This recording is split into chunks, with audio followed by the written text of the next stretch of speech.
You know, ever since 1912, when the very first Royal Variety performance took place, it's always been billed as an honour to appear in front of British royalty. In fact, it was originally billed as the Royal Command performance because their Majesties had commanded you to come along and perform in front of them. It's a little bit like the court jester stuff, isn't it, when you think about it, from many years ago. But of course, times change and flavours change and all that sort of stuff. And really the heydays for me of the Royal Variety performance were truly the sort of 1960s, 70s and 80s. By the 1980s, basically it became a corporate entity. You could have endless pop stars on as long as they were willing to pay for cameras, lights, all of that sort of stuff. Pay for the crew and your act can be on. Trust me, that's how it works. It's all about saving money, not necessarily exactly who can entertain our wonderful monarchy. But way back when, things were totally different, you see. And particularly in the 1950s, when we had such a healthy sort of list of wonderful stars, both here and around the world, who came over simply for the prestige of appearing inside a wonderful British theatre. And then in the 1960s, televised too, wonderful PR. But on top of all of that, to meet Her Majesty the Queen, and previously, of course, the King. Fabulous to know, isn't it, though, that this particular major rock and roll star from America, well, he didn't quite make it, and here's why. Well, nice to see you. Thank you so much as ever for joining me today. A little bit sunny, it's coming not bad. I know. I'm becoming obsessed, aren't I, with this weather. It's just been so bad here these last few days. You start to think, wow, a bit of sun, not bad. Let's whip out quickly. Always nice to get out in the fresh air, though, as everybody knows who watches this channel on a regular basis. I'm a great believer in that, you know, you can blow away the germs, can't you? Well, sort of. Well, not all of, one or two. I know what it's like. You've still got a few, haven't we all? That's the problem. Winter's on the onset. Stop sniggering, Australia. It'll all come round again. Life moves on as we all know it does. Back as ever, though, to your royal story of the day. The arrival in the United Kingdom of one of the biggest figures in rock and roll was well looked forward to, with, of course, great anticipation, in May 1958.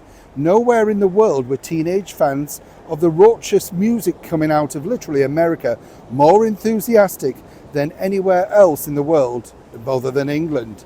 And the coming tour of the great Jerry Lee Lewis promised to be a rousing success. A whole lot of shaking going on, Great Balls of Fire had been massive hits here in the UK, and early demand for tickets was great enough that 27 appearances were booked in from the delightful areas of Doncaster all the way through to Scotland, Wales and back into London. And then this happened. The idea was that if this particular tour with Jerry Lee Lewis was the phenomenal success, this is pre-Beatles, remember, and just on the cusp of our very own big hitters like Marty Wilde, Billy Fury, stuff like that. Well, the bottom line was he was going to be invited on to the Royal Variety performance. Risky, but nonetheless would ensure major sellouts and, of course, headlines. Then what happened was he was met upon by some British reporters, including one from the Daily Mail called Paul Tanfield.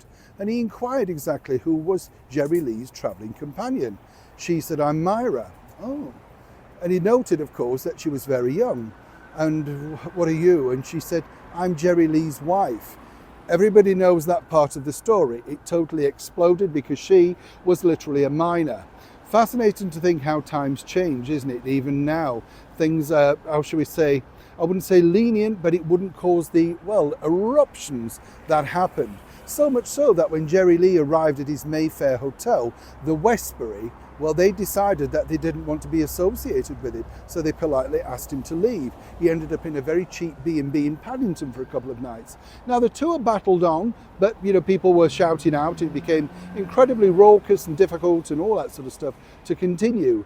Of course, it made Jerry Lee internationally famous, not just for his wonderful piano playing and his mega hits, but for all the wrong reasons. Of course, he was still desperate to find out whether this would blow over, and more importantly, would he get that fabled spot on the Royal Variety performance stage. Sadly, he was told very early on that it didn't look likely. And as now we all know, he didn't get a wonderful opportunity to perform in front of the royals, who apparently were big fans of the music, particularly Princess Margaret. Here's where it gets interesting, because apparently the bill of fare that they produced, of course, was wonderful, but it wasn't Jerry Lee Lewis. And according to a very well-placed source, when they sort of said, "Oh, did you enjoy it, sir?" and, Your Majesty, the Queen, all that, and Prince Philip apparently said, I thought Jerry Lee Lewis was going to be part of the, and he said, well, actually, sir, a little bit of a thing. And he said, oh, that's a terrible shame. It may have spiced things up a little bit. Apparently the Queen sort of looked down and tried to stifle a bit of a snigger. Princess Margaret thought this was quite amusing. And the bosses, who were Prince Littler and all the other big cheeses of the Royal Variety performance, didn't know what to do, but just, oh, right, moved on.